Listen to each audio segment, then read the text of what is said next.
To my class. अब हम discuss करेंगे प्रिंसिपल ऑफ मैनेजमेंट का जो हमारा रिमेनिंग पार्ट रह गया था, जिसमें थ्योरीज़ थी, जो कुछ स्कॉलर्स की थ्योरीज़ हैं उनको डिस्कस करेंगे प्रिंसिपल ऑफ मैनेजमेंट की। जिसमें करते हैं F.W. Taylor and the scientific management. About the F.W. Taylor, the Frederick Winslow Taylor the March 1856 ये 1915 तक रहे as the was the American mechanical engineer.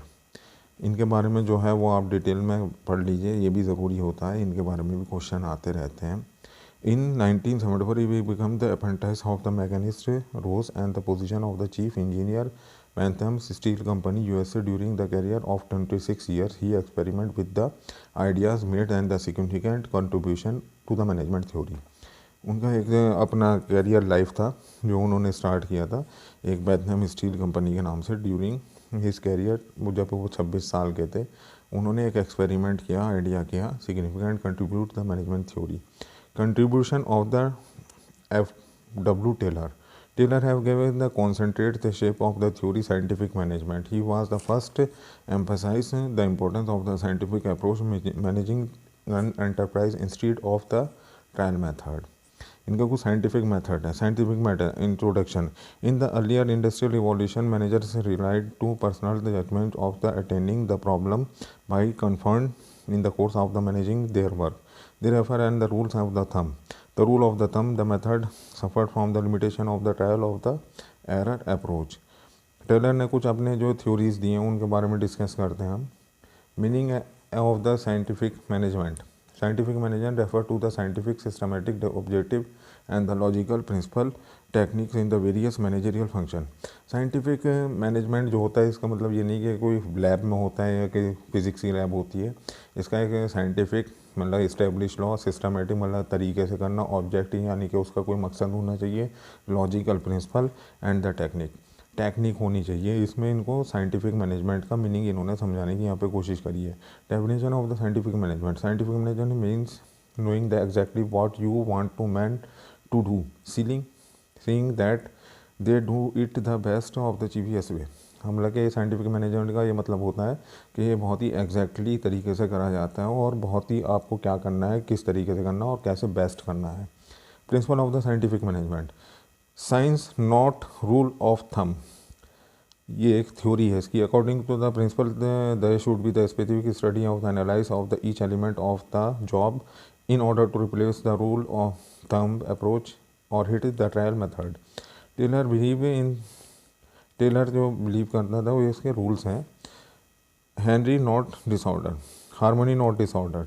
Under the factory system the production manager has the line between the owners and the worker. They do not have work to get done from the worker. मतलब कि ये जो होता है worker के लिए भी एक अच्छा सा इन्होंने एक थ्योरी दी है जो उनकी हार्मोनी को डिस्टर्ब ना करे, क्योंकि वर्कर जो होते हैं बहुत मेन एलिमेंट होते हैं किसी भी ऑर्गेनाइजेशन के। Mental revolution involves the change in the attitude of the worker on the management towards one another competition and cooperation. कि उनको जब तक ज़हनी सुकून नहीं मिलेगा वर्कर्स को तो वो कंपनी में अच्छे तरीके से काम नहीं कर पाएंगे। Both should realise that they require the another both and both them should not aim to increase the profit। मतलब कि उन दोनों का ही मकसद जो मालिक का और वर्कर का होता है कि उनका जो है प्रॉफिट ही एक मेन मकसद होना चाहिए। कॉपरेशन नॉट इंडिविजुअलिज्म के इसमें मतलब कि तीसरा इनका जो ऑब्जेक्टिव है cooperation not individualism. According to the principle they should be the cooperative between the management and the worker instead of the individualism. के उनकी तरह से मैनेजमेंट और वर्कर में एक कॉपरेशन, एक यूनिटी होनी चाहिए, एक टीम बिल्डिंग होनी चाहिए और उनमें अच्छा सा एक तालमेल होना चाहिए, ये वर्कर्स और मैनेजमेंट के बीच में। Development of the worker to their greatest efficiency and prosperity के वर्कर्स का डेवलपमेंट होना चाहिए, उन्हें education facility, insurance, health facility, छुट्टियाँ और टूर जो होते हैं, पिकनिक्स तरह तरह की उनको एडवांटेज देनी चाहिए उनको और उनकी फैमिली को, और उनको रेस्पेक्टफुली अच्छा एनवायरनमेंट, रिफ़्रेशमेंट जिसे कहते हैं कंपनी में, वो सब कुछ होना चाहिए। रिफ़्रेशमेंट जैसे कैफेटेरिया हुआ, मूवीज़ हुआ, गेम्स हुआ, ये एक बड़े ऑर्गेनाइजेशन में ऑर्गेनाइजेशन कराती भी हैं, होते भी हैं। बहुत बड़ी बड़ी ऑर्गेनाइजेशन में बहुत अच्छे अच्छे फैसिलिटीज़ दी जाती हैं अपने एम्प्लॉयज़ के लिए। Technique of the scientific management.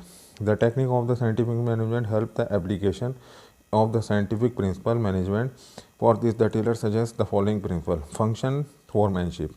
Under the factory system, foreman is the lowest rank and the manager is the highest rank. Worker with whom work are in the face-to-face contact in the daily basis. They is the pivot central point, and around them the revolves and the entire process of producting, planning, implementation and control. Functional foremanship मतलब कि इसमें एक बहुत अच्छा सा एक relationship है function foremanship, जो कि टॉप लेवल मैनेजमेंट से लेकर के और वर्कर तक एक अच्छा समन्वय बना के रखना इनकी थ्योरी के अकॉर्डिंग ज़रूरी है।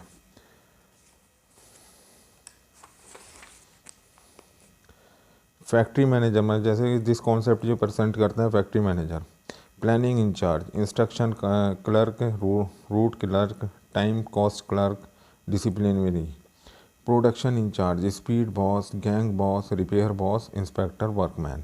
ये सब के एक रिलेशनशिप होते हैं, अच्छे से इसमें करना जाए।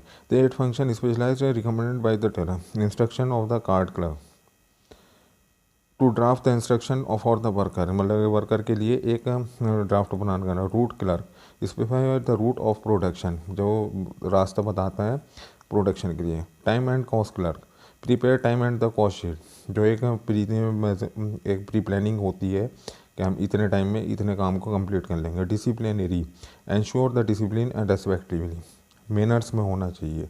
अंडर द प्रोडक्शन डिपार्टमेंट, जो प्रोडक्शन डिपार्टमेंट है। स्पीड बॉस मतलब कि स्पीड बॉस जो काम को जल्दी से करने के लिए होता है। Gang boss keep the machine tools है ready to operation by worker, जो एक प्रोडक्शन यूनिट में एक गैंग बॉस होता है, वो मशीन को रेडी कर रखता है और ready to operation by worker. Repair boss ensure the proper working condition of machine and tool, repairing करने वाला एक टेक्नीशियन या इंजीनियर होता है जो रिपेयरिंग करता रहता है। Inspector to check the quality of the work, QAC एक डिपार्टमेंट होता है, वो इंस्पेक्टर होता है जो क्वालिटी चेक करता रहता है। इसमें standardisation and simplification of the work, इसमें एक इनका ये है कि इसमें स्टैंडर्ड भी मेंटेन होगा और बहुत आसानी से किसी कंपनी में काम भी होता चला जाएगा। थोड़ा लंबा होता है इसका, ये वैसे थ्योरी जो होती हैं स्कॉलर्स की, ये खुद ही पढ़नी चाहिए, याद करने की होती है। और इसमें डिस्कस करते हैं mainly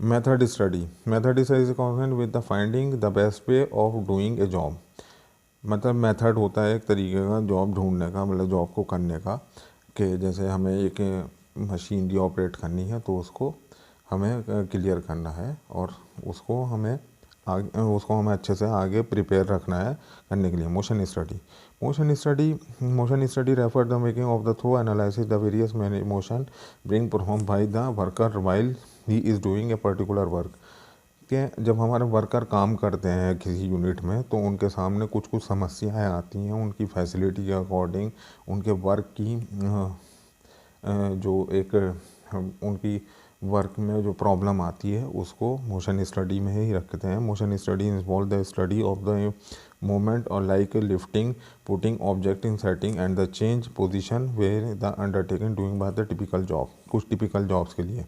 on the close examination of the body motion it is possible to find out the productive incidental and unproductive movement, कि जिससे हमारे वर्कर के साथ कोई इंसिडेंट ना हो जाए और अनप्रोडक्टिव ना हो या टाइम ज़्यादा लग रहा हो। कुछ कभी कभी वर्कर्स बहुत अच्छी डिसीज़न दे देते हैं, राय दे देते हैं अपने काम को कंप्लीट करने के लिए। The purpose of the detect eliminate unnecessary movement और the motion to find out the best method of doing a particular job, एक अच्छा सा काम करने के लिए बेस्ट मेथड ढूंढा जाता है।